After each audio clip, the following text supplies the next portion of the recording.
Too popular. We haven't seen Chevra since that night at Baptiste's place. Well, guess there's no point in worrying about it now. Let's go join up with the others.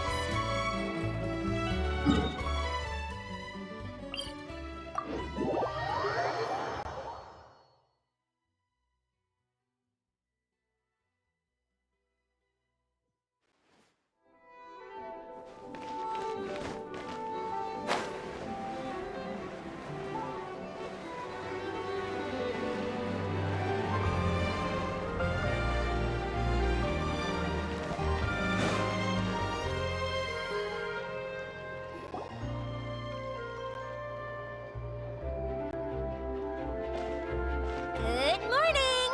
Hayaka and I were just talking about you. Is Chevra still not joining us today? Probably not. We haven't seen her either. Huh? That's such a pity. Director Farina said that we've only got a few small scenes left before wrapping up the entire thing. She even said that she'll get me into a couple scenes, so everyone will have a chance to shine in front of the camera. We were also planning on having a victory feast once we're all finished filming. You can join us, right? If only Chevros was here. I still haven't taken a photo with her. I'm afraid that can't be helped. Those special patrol folks are like phantoms when they've got a case on their hands. But to be honest, I'm even more concerned by what I read in the Steambird earlier this morning. It said that the killer in the murder case was none other than the author of the Two Musketeers. Oh yeah, I heard about that too. He came forward and confessed his crimes, but gave no explanation as to why he pulled the trigger. We didn't know about this case at all when we joined the film. Is it going to affect the reception of our work? From a pure publicity standpoint, this will draw a lot more attention to our film. I have to say, though, that no director can be perfectly comfortable with garnering attention through means other than artistic skill. To be fair, I feel like that ship sailed the moment you allowed yourself to be named as the director on our posters. It's not my fault that I'm super popular. What was that saying again? My popularity has, Sunk to an all-time low? spread to the four corners of Tibet.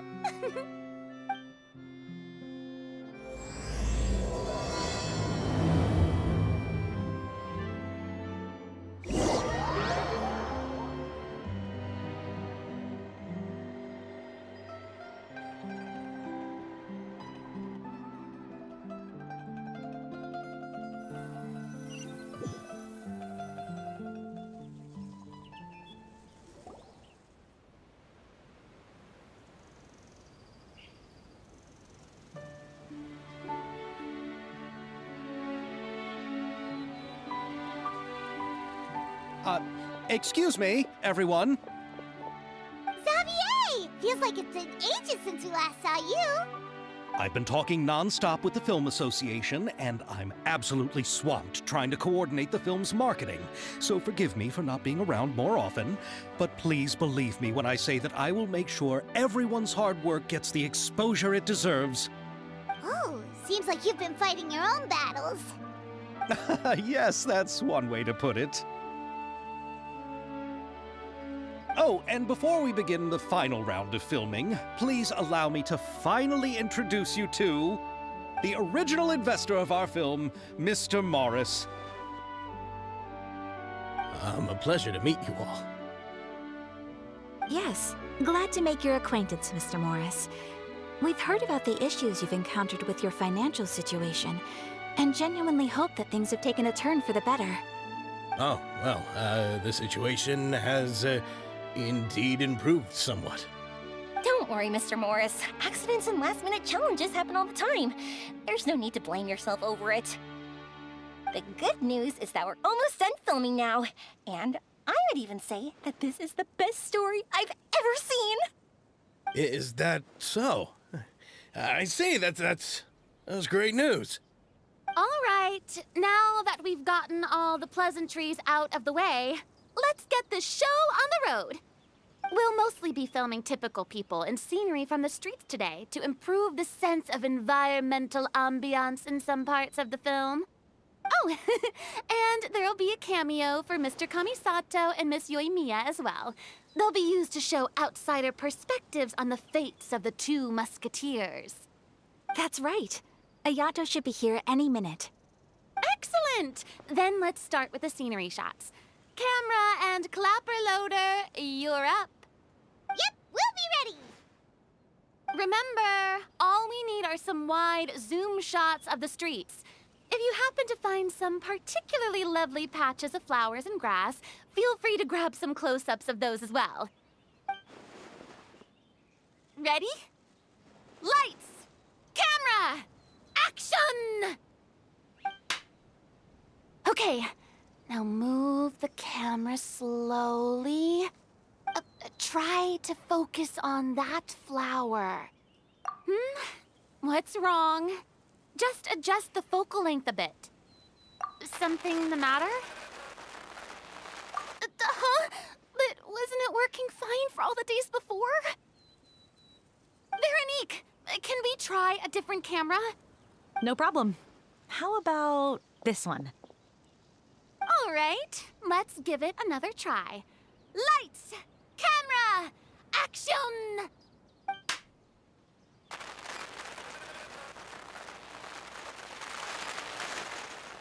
Don't tell me. This one is broken too? Veronique, do we have any other spare ones we can use? I'm afraid we only brought these two today.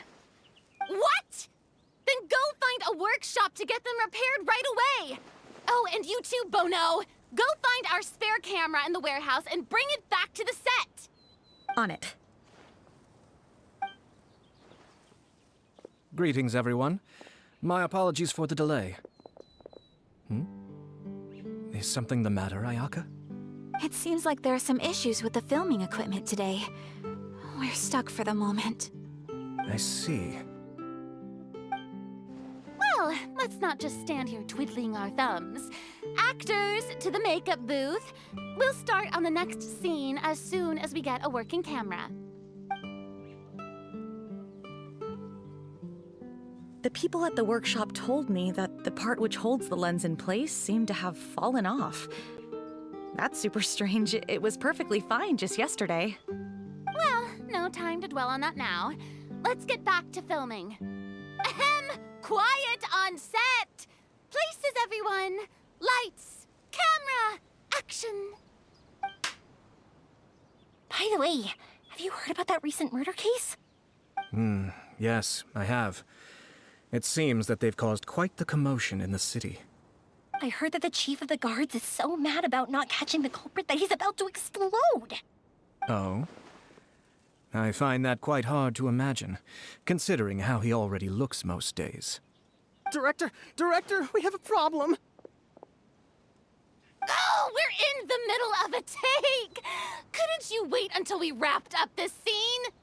No, Director, our film, all the finalized film that we've been keeping in the case has disappeared.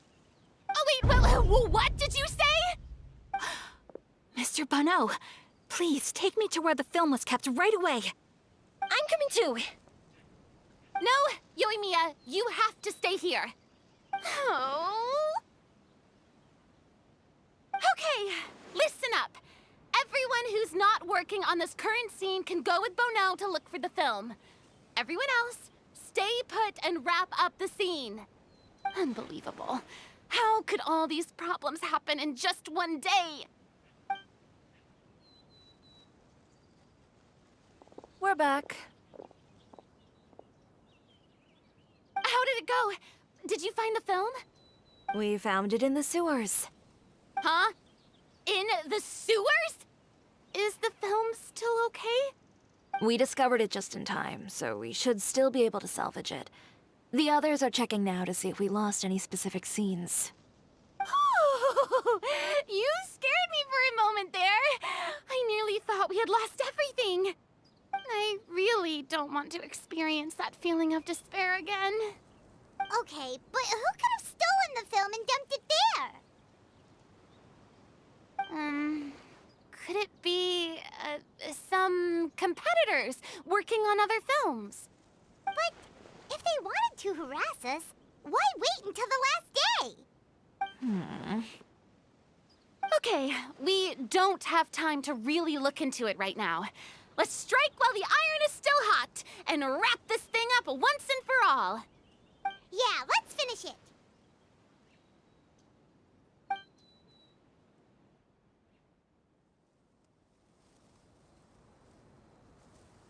I would like to officially announce that our entry to the festival, The Two Musketeers, has now concluded filming! Ugh, Paimon is spent. It's so late already. Even though the filming process proved to be extremely challenging, everyone provided valuable and unique contributions to the final product. Thank you all for your dedication and support. And just like Director Farina, I would also like to extend my most heartfelt thanks to all of you. Really, you've all helped me so much. All right. Let's save the awards speech for later and hopefully also get some rehearsals in before the real thing. Anyway, now it's time to party! Let's all make our way to the beach and have a celebration feast so loud and fun that even the blubber beast will want in.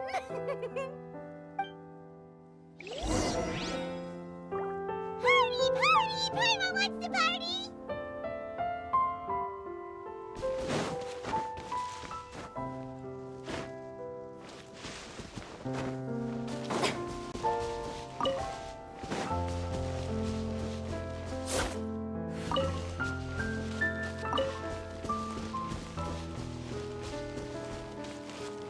Whoa, this place is hopping.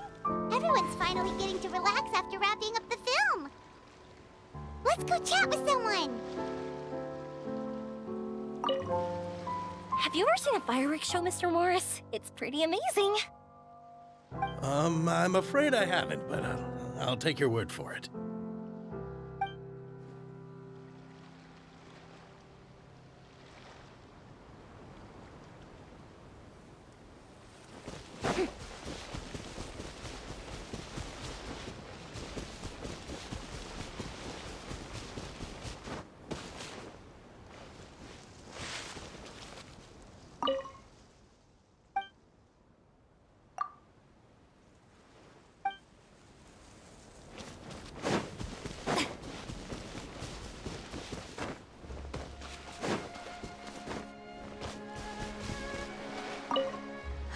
This is turning out to be quite the party.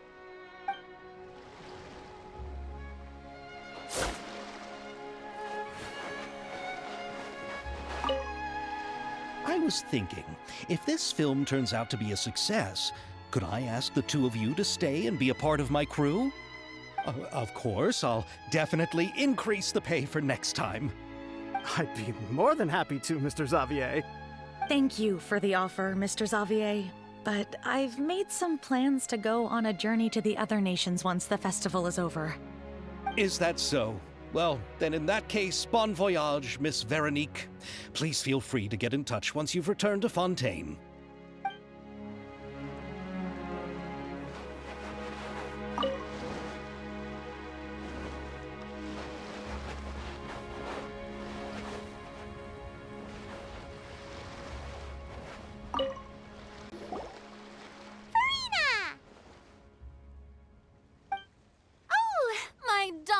Clapper loader and camera operator, you've both worked really hard. Paimon thinks you worked even harder than us. Honestly, Paimon was getting a little tired of playing with the clapperboard by the end of it. Worst of all, Paimon started having dreams of you shouting, "Lights, camera, action!" into Paimon's ears. The actual dream can't even start until you've yelled that. Hey, if anything, shouldn't I be more grand and delightful than your dreams? We've been through so much together, and that's how your brain remembers me? That's not Paimon's fault. We've just used the clapperboard too much lately. Anyway, what's most important is that we've wrapped the film. I'm pretty confident that we'll take first prize. Hey, no need to mention the official name. Wait, now that you mention it, if we did win the prize, would Farina just get a statue of herself? Come on, I don't need that kind of attention. Xavier can accept the reward on our behalf. But just imagine! Farina accepting the Farina Award and holding a Farina statue. I'm going back to my dessert now. You all can keep discussing that on your own.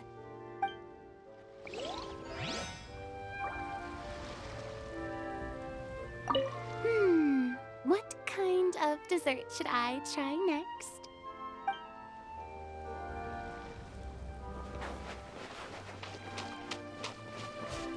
Hey, Ayato! How's your work been going? Everything went rather smoothly. Thank you for your concern. Ayato told me that we've already confirmed the dates for some Inazuma Fontaine cultural exchange events. So the next time we visit, we'll be doing so in our capacities as the representatives of the Yashiro Commission. Oh, that's great! Then maybe Paimon will be able to find Fontaine detective novels in Inazuma from now on! Oh, wait. Wouldn't Yaimiko get upset if that happens? That would be stealing some of her business. You've got a point. She's always complaining that light novels have become bland and too predictable after all. The cultural exchange won't only feature literatures of both nations, of course. We have also made plans for cross-cultural engagements in the fields of gourmet cuisine, toy making, and artisan craftsmanship. Whoa! Paimon's getting super excited now! When the time comes, be sure to visit and participate in all the events.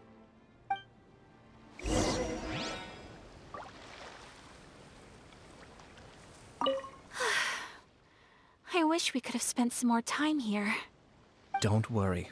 It won't be long before we're back again.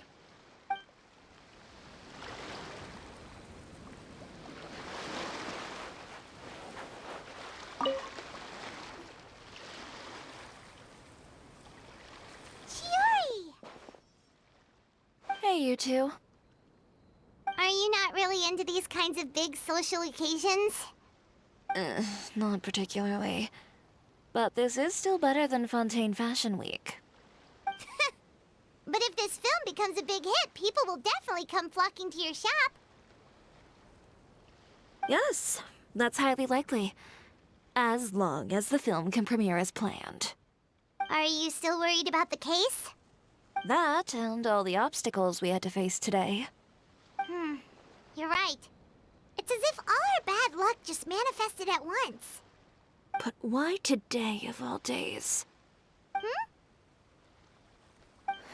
No. No, it's nothing. We've already delivered the film to the editors, so there should be nothing more to worry about. How are you doing, Mr. Morris? You having a good time? Well, you could say that. Do you happen to know when the party is scheduled to end? Judging by how much fun everyone's having, I'd say probably not until well after midnight. Is there something that you still have to take care of at home, Mr. Morris? Oh, well, I'm just not a late night person, so I might take off shortly. Oh no! Silly me. I almost forgot something super important. Oh, what is it? I prepared a whole batch of fireworks for the party, but I forgot to bring them over from the warehouse. Fireworks, you say? Well, that's, truly a pity. Sorry things didn't go as planned.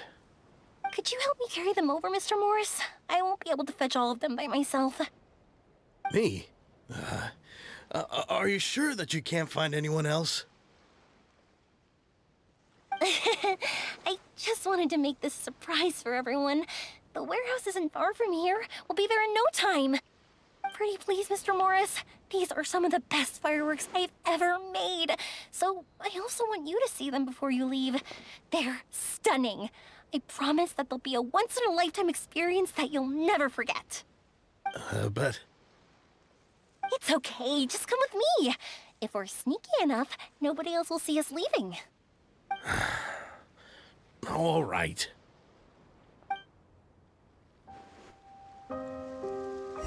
Their house is right over here.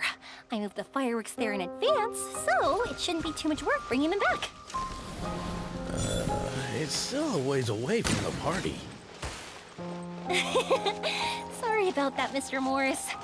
It's probably because I'm used to carrying fireworks all the time, so it doesn't feel like a lot of work to me.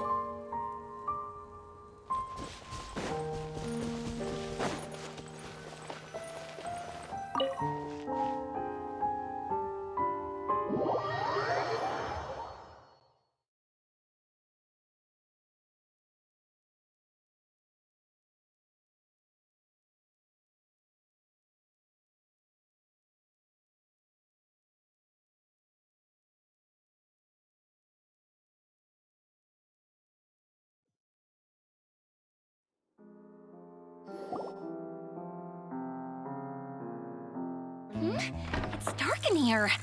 Wait here, Mr. Morris. I think the light switch should be somewhere over here. Why did I have to get roped into this? What was that?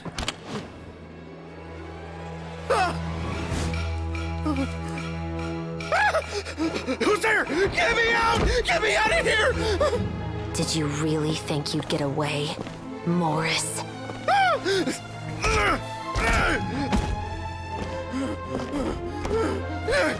You've got the wrong guy. It wasn't me. I'm not the killer. You know, Eliza died a far more heroic death than this. She fought your assassin to the end, to save the children she had hidden beneath the floorboards.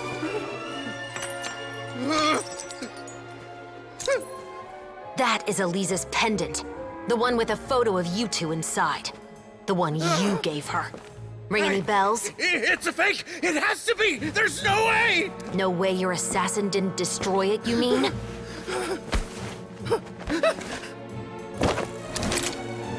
Did you ever love her, Morris? Or was killing her always the plan? No, please. Listen to me. I told Eliza to keep us a secret. I paid her plenty for her silence. I never thought she'd keep the child. Everything was gonna come out, and I had no choice. She'd force my hand. No! I'm begging you. I have money. Just name your price, please. You can keep your Mora, and you can go to hell.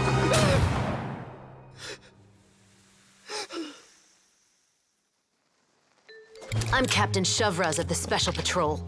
Morris, you're under arrest for Eliza's murder. Huh?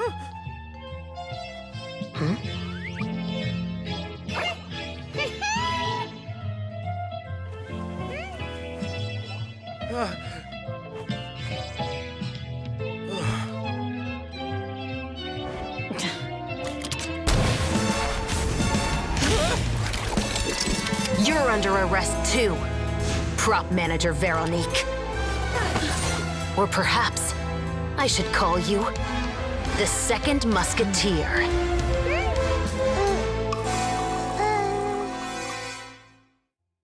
Wait, what's going on? This wasn't in the script. Drop the gun, Veronique. Why? Why would you keep me from exacting revenge on this heartless monster? Drop your weapon. This is my final warning.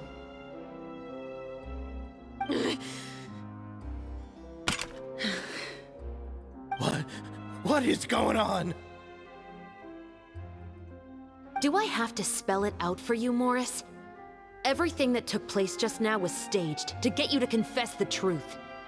But this last part is all improv, of course.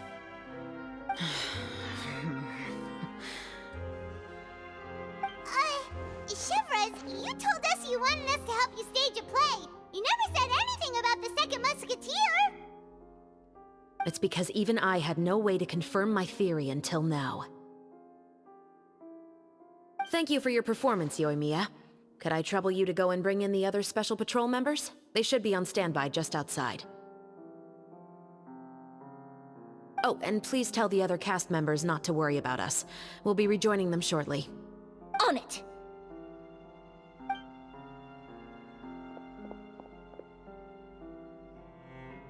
So what do you think, Morris? Care to talk about what happened 20 years ago? My patience is limited, you know. Don't force me to take you back to the interrogation room. I'd wager that you wouldn't last for more than a minute in there. With the recording we made, you have no chance of winning in court. Cooperating with us now is the most practical move. All right. I'll talk. I hired an assassin to murder Elisa. She once worked as a maid on my family's estate. She was very beautiful, and after some time I fell for her. We kept our relationship a secret and carried out an affair for some time, but it wasn't long before she became pregnant. And if my parents ever found out, they would have stripped me of my inheritance and status, driven me out of my home. I also didn't expect Elisa to insist on bringing the pregnancy to term. She even asked me to leave my family and travel far, far away with her. She believed that you were truly in love with her. I didn't have a choice. I gave her a large sum of mora, told her to leave the family and to get rid of the baby. But then years later, she sent me a letter. There were photos of 2 children, and she even asked if I could find some time to visit them. Huh? 2 children? Paimon thought Baptiste was the only... you mean... Even if she had the children against your will, you could have just ignored the letter entirely. Why kill her? I had just gotten engaged to be married to an heiress from another wealthy family. So if anyone were to find out about Elisa, my life would be completely ruined. I didn't have a choice. No. You always had a choice. You just made the wrong choice. Again. Do you know how it feels to watch your mother be killed right in front of you? My brother and I were hardly even school age yet. We were hidden beneath the floorboards, grasping each other's hands like a lifeline. We were so terrified that we didn't even know we could ever take a breath. All we could do was to watch Mother try to fight back, and then collapse to the floor.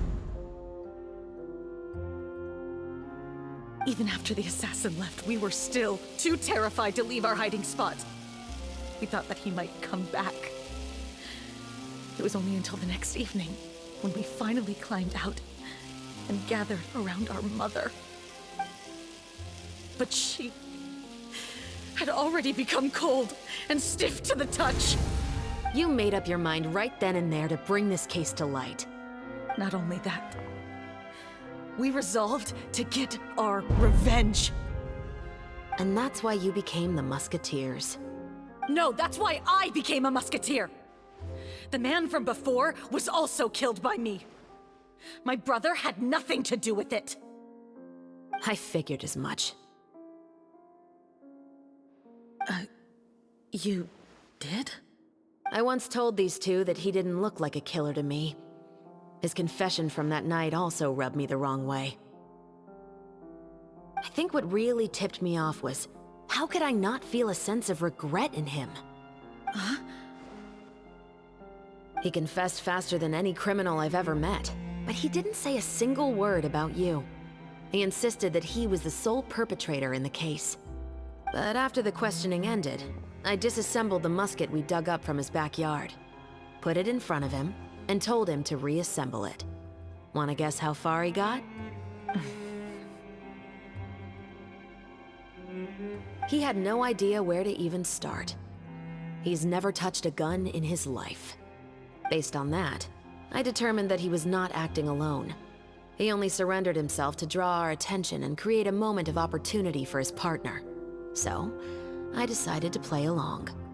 And as expected, the second musketeer followed us without hesitation once she saw Morris get separated from the rest of the cast. Besides, why else would he call the novel The Two Musketeers? But how did you know it was Veronique? I figured it out the moment Baptiste told me his father's name.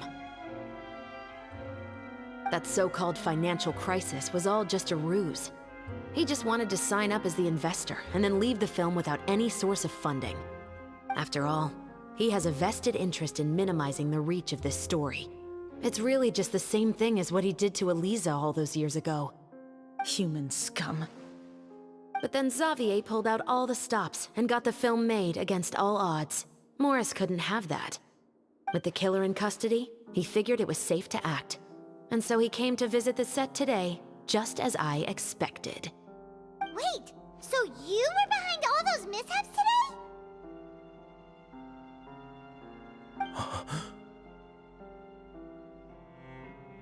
As for the identity of the second musketeer, I assumed they'd probably stay close to Morris and look for an opening. And if they already knew that Morris was the film's investor, then that narrowed the list of potential suspects as well. Furthermore, being the props manager would allow the culprit to avoid scrutiny by purchasing mechanical parts in the name of the crew. With that hypothesis in mind, I went back to check Baptiste's orphanage adoption records. Guess whose name I saw on the same page, just a few lines from his. My brother. He trusted you. As in, he trusted me to perform the deed on his behalf? He trusted you to stand on the side of justice. I am. I thought you could do it as well. Oh, the look on your face when you told him to go to hell. I really thought you'd put a bullet in his brain. You know what he has done. Are you telling me that you'd rather see him spend the rest of his life living like a king in the fortress of Meripede? I will never be able to forget the feeling of my mother's cold, lifeless hands. And you would call this ending fair? Is this what you call justice? I won't lie, Veronique. I did hesitate when your brother first told me about the truth. I wondered. I agonized over whether I should really put a bullet in his head. So why don't you? Because that should never be how justice is carried out in this world. Perhaps, to you, justice is simply reciprocated. An eye for an eye, and a life for a life. But everyone has their own understanding of justice. If everyone were to pursue their own definition of it, there would be no more order in this world. Today, you'll kill Morris, and tomorrow, his children may come for you. The world cannot render judgments based on a desire for revenge. That will only lead to a cycle of revenge, as well as the destruction of order and civilized society. Fontaine is founded on a set of laws and a standardized code of justice. That is why we are the nation of justice.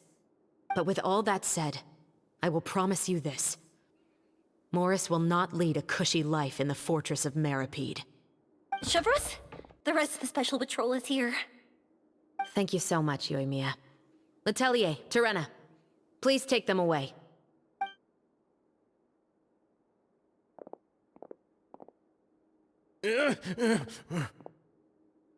I still can't agree with your reasoning. I know.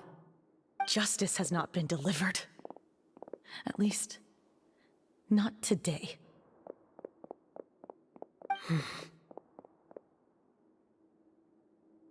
Chevros. Let's go. We should give an explanation to the crew. Thank you for your concern. I'm fine. I'm just thinking about the things in life that have driven people to take justice into their own hands.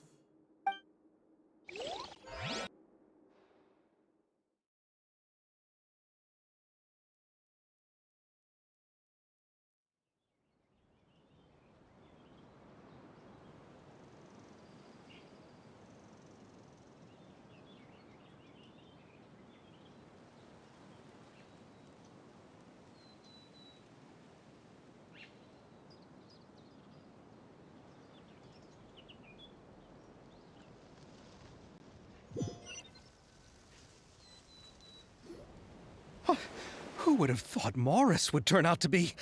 I'm at a loss of words. How could he have done something like this? I'm just glad that you're all safe and sound. Who knew that such a labyrinth of cases would be behind this story? Well, what should we do now? We have a finished film, of course, but should we still go ahead with the premiere? What do you mean? Shouldn't you be even more motivated to spread the word now that you've learned the truth? Chiori is right. I'd also like more people to see this story for themselves. But the real ending of the story seems to have deviated somewhat from the one in the script. Is that still acceptable to you, Miss Chevreuse? The call is yours. We still have time to reshoot an ending if that's what you'd like. No, it's fine as is. I like what we have for the catharsis. Romanticism is what gives works of art their appeal. Fiction is able to explore means of restitution that could never work in real life. Just like the real world, the world of stories also has its own set of rules and justice. These different possibilities are what initially drew me to reading in the first place. Sounds good to me. I support your decision. What about Veronique? Will she be okay? She will soon face her judgment alongside her brother and Morris. If I had to guess, they'll probably all be sent to the fortress of Meripede. I'll make sure to give Risley a heads up about it. Oh, you mean that kind of heads up? Exactly. Ahem. All right, then the matter's settled. Now that everything's been taken care of, there's no reason for us to keep looking all gloomy and grumpy. Let's get back to the feast and enjoy each other's company. We'll be starting the post-production process tomorrow. You should join us, Chevreuse. You missed the first few hours of the party, didn't you? All right. Count me in. Then I'll wait for you over there. There's still some good news that I'd like to share with Chevreuse. Traveler, Paimon, could you wait for me by the sea after the party ends? I'd like to go on a brief walk with the two of you. Thank you very much.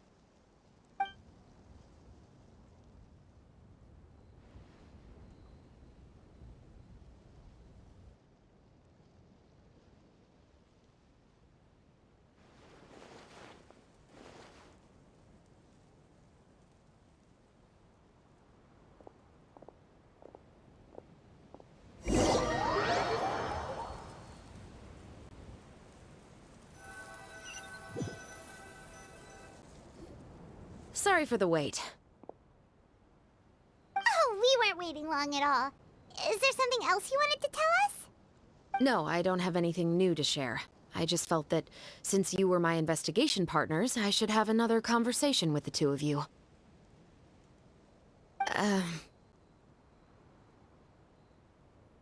Traveler, how would you have responded to Baptiste's request if you were in my shoes?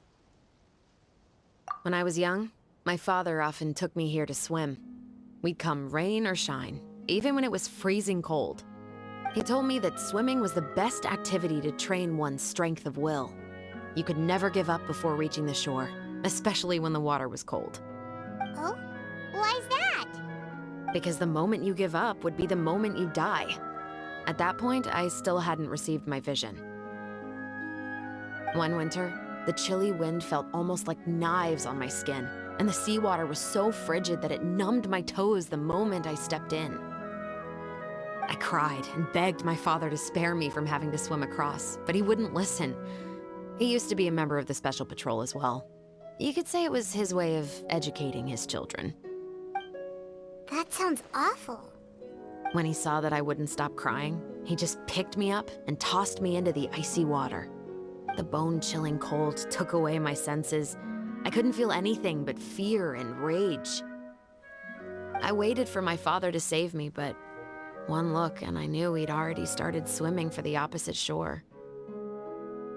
I realized that if I were to give up, I really would die right then and there. I used all of my strength to try and catch up to my father. Those few minutes felt longer than my whole life up until that point. I did, however, make it to the other side. I've never felt afraid about anything in my life after that, nor have I ever cried again. That way of teaching would have never worked on Paimon. Yeah, I don't think that was the right method for anyone. It's just that, working now as I am in the pursuit of justice, I still sometimes feel like I've been tossed into that winter sea all over again. The anger and the helplessness. Chevreuse. But the worse I feel, the more I know to never give up. The alternative would be to forever lose myself among the waves. Anyway, how about a race? Neither of us will drown, but we can still see who swims faster. You guys go ahead. will grab the clapperboard to mark the start of the race.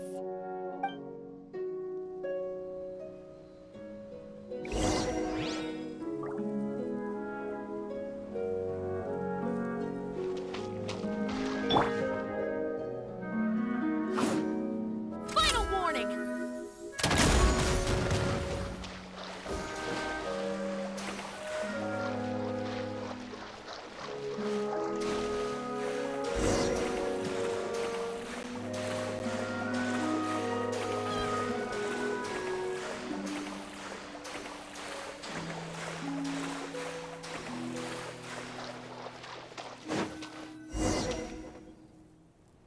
Oh, that felt good.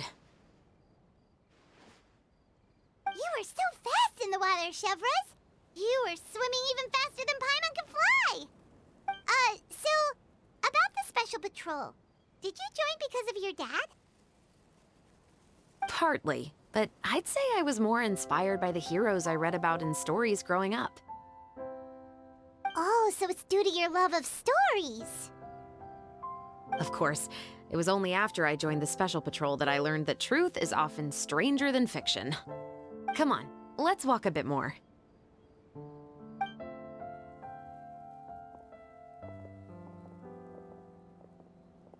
To be honest, I do sometimes question whether the decisions I make are the right ones. But I know that no matter what, I must keep swimming.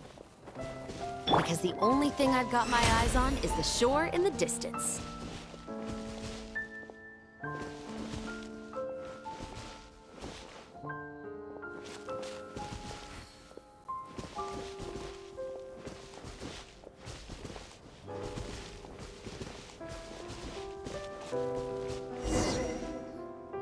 Thank you for coming on this walk with me. I feel a lot better after getting all that off my chest. Huh. We're nearly back at Baptiste's house. Huh, you're right. I didn't realize we were so close. He really did plant a lot of flowers. It's just like how he described it in the story. Huh? Wait. Paimon, Traveler, look! The rainbow roses in the garden. They're in full bloom now.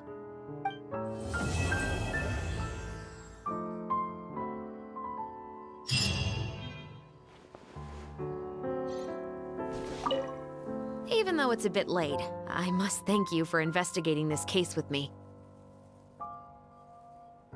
Not on behalf of the Special Patrol this time. It's a personal expression of gratitude from yours truly. Oh, you want to hear more about my father? To be honest, I didn't spend that much time with him. He was always busy with the Special Patrol, so he would often return home really late at night. Some nights, he didn't come home at all. Once, he didn't come home for a long time, maybe a whole week or so. When I went out to buy food, I learned that he had become a criminal, and by extension, that made me a criminal's daughter. But we can talk about that another day. I actually have a lot of sympathy for Veronique and Baptiste. I can understand the hatred they feel for their father. But that doesn't mean I'll allow them to walk the path of evil, even if it might lead to another sense of justice. Films are different from the real world. They're a form of art and represent the wishes in people's hearts. I adore the Two Musketeers, and I'm very happy to have had the opportunity to act the role as one. I can't wait to catch the film when it premieres in the Opera House. I'm looking forward to seeing the audience's reaction to the climactic ending.